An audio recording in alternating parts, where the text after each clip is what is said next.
Beautiful, Randy whispered. Yeah, beautiful, I responded.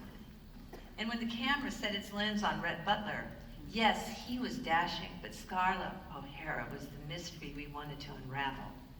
In a dress wider than the staircase, she seemed to glide like a river swaying in the breeze that wasn't there. And that's what Randy said, not me.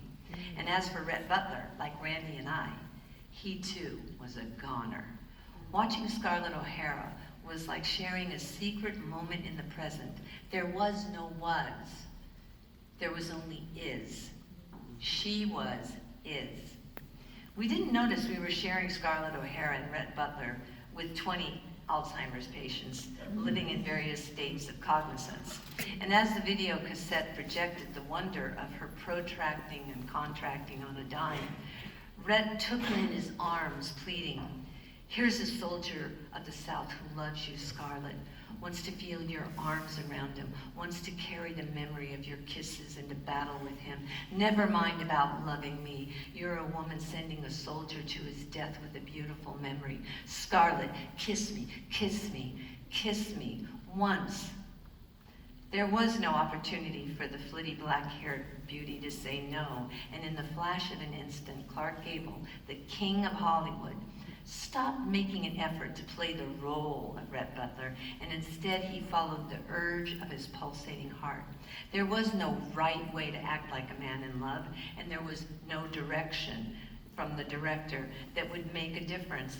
There was no awareness of the camera following the king to the actress. There was no was. Clark Gable took the matter into his own hands and kissed his red-lipped, dark-haired dream in spite of the risk, no matter what the price that had to be paid, and he kissed her hard. And with that kiss, he joined Vivian Leigh in the eternal is. Glancing around the room, this is, I saw Smitty wake up as he picked what little hair was left on his head. And I saw Marie, who just last Saturday wandered around holding a photograph of her husband circa 1950, asking everyone to please take her home because he was waiting for dinner.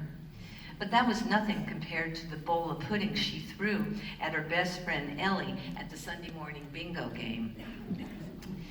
And then there was 88-year-old Alice, who sang her only song, which was "No, no, no, no, no, no," in a room full of people on the downhill slide.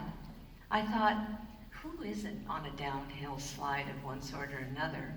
You could say it was a heartbreaking room full of was, but you know what? You'd be wrong. Was. Clark Gable wasn't in was as he got on his horse and rode away from the wreckage of the Tara set. And as he rode off, Randy said, Diane, I keep forgetting that when I die, there will no longer be live television. Oh, good, Randy. Yeah, that's a good point. That's a damn good point. Will you look at that Vivian Leigh? Oh, yeah. I've met some pretty girls in here, Diane, but I haven't seen one butcher knife. I doubt a psycho will stab a naked woman with a butcher knife in this place, but you know psychos. And anyway, if there was a butcher knife, it would never touch her skin. And you know why? Because the body that you see is the body of a stand-in who made me feel like a woman. He just did, and he kept stroking my breasts. He didn't see me because he was looking forward, but he was also reaching over his shoulder to stroke my breast. And I realized he probably thought they were getting bigger. Bigger, Randy? Bigger? Really? I mean, really bigger? I said, and he said, oh, you don't know the half of it. I was sure I was transforming, but one more woman in the family would be one too many. He said this. It's true, I can't go shopping anymore, but at least I can give milk. Yeah, you're right about that one, Randy. Yes, at least you can give milk, and that's it. But that gives you an idea of Randy's mind and how unique and nuts and crazy, but also, oh my God. I mean, imagine sitting there with him, and that's what he said. Anyway, thank you for everything.